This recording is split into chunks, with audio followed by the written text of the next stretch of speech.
কোনো মতেই মেনে নেওয়া যায় না।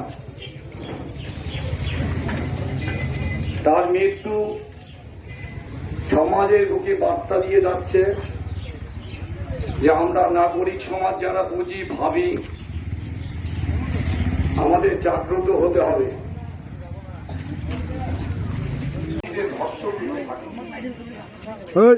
আমরা সবাই জানি আমাদের প্রত্যেকের ঘরে ঘরে শফিকুল আছে, তার নাম মাত্র জাস্ট বললাম। সেই শফিকুলরা যখন আস্তে আস্তে বিভিন্ন জিনিস পরিবারের মধ্যেই না মানার মধ্যে অভ্যাস তৈরি করে, জেদের মধ্যে অভ্যাস তৈরি করে, অশ্রদ্ধার মধ্যে অভ্যাস তৈরি করে, অভাব অভিযোগ যখন বুঝতে চায় না পরিবারের, তারা কিন্তু আস্তে আস্তে যখন বড় হয় তারা ক্রমশ উচ্ছৃঙ্খলার দিকে যায়। উচ্ছৃঙ্খলা যখন আস্তে আস্তে তাদের বাড়তে থাকে, সমাজ যদি তাদের বাধা না দেয়, পরিবার যদি তাদের বাধা না দেয়, তাহলে তারা আস্তে আস্তে সমাজের মধ্যে এমন ভাবে মিশে যায়, সমাজে তারা নেশাগ্রস্ত হয়ে পড়ে। এই নেশাগ্রস্ত যে ব্যাপার, আমাদের চৌধুরীদের আপামার জনসাধারণ কম বয়সী এর মধ্যে কিন্তু ওয়াকিবহাল হয়ে আছেন। এই নেশায় এক সময় আস্তে আস্তে বাড়তে বাড়তে সমাজের যখন কোনো দায়িত্ববোধ তাদের থাকে না, কর্তব্যবোধ থাকে না, যখন তারা লক্ষ্যের স্থির পৌঁছতে পারে না, তারা কিন্তু দিগ্ভ্রান্ত হয়। এবং দিগ্ভ্রান্ত হওয়ার পরে যখন তারা নিজেদেরকে আর খেয়াল রাখতে পারে না, তখন তারা ধর্ষক শফিকুলে পরিণত হয়। সুতরাং শফিকুল, যে পবিত্র শফিকুল আমাদের প্রত্যেকের ঘরে ঘরে আছে, উচ্ছৃঙ্খল এবং নেশাগ্রস্ত শফিকুল সমাজের মধ্যে ঘুরে বেড়াচ্ছে, ধর্ষক শফিকুল পুলিশের হেফাজতে রয়েছে। এই তিন ধরনের শফিকুল আমরা বারবার দেখতে পাচ্ছি।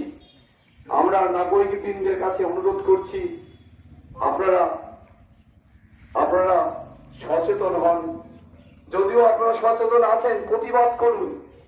আজকে আমাদের এই প্রতিবাদ আমাদের ভাষাহীন প্রতিবাদ, ওই ছোট্ট মেয়েটার আত্মার শান্তি কামনার জন্য এবং সমাজে যাতে আর শফিকুল গড়ে না ওঠে, এই কামনায় আমি চৌধুরীহাটের সমস্ত স্তরের মানুষের কাছে আবেদন জানাবো যে আপনারা যারা দোকান করছেন, যারা বাজার করছেন, যারা সিটি রিক্সাতে আছেন, গাড়িতে আছেন, বাড়িতে আছেন, আপনারা দাঁড়িয়ে 1 মিনিট নীরবতা পালন করুন। আমাদের নীরবতার মধ্য দিয়ে আমাদের প্রতিবাদ ফুটে উঠুক। এই বলে আমার বক্তব্য শেষ করছি। আমরা এখন 1 মিনিট নীরবতা পালন করব।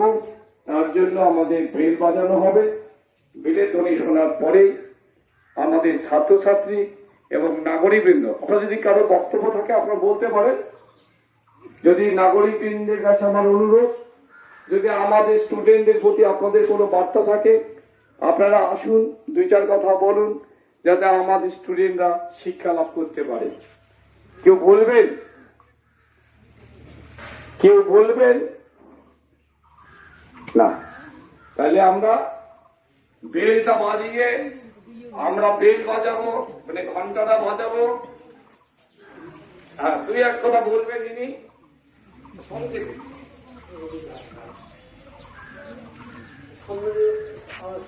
আমার গ্রামের ভাই বন্ধুরা, ঘটনা হলো আমার ছেলে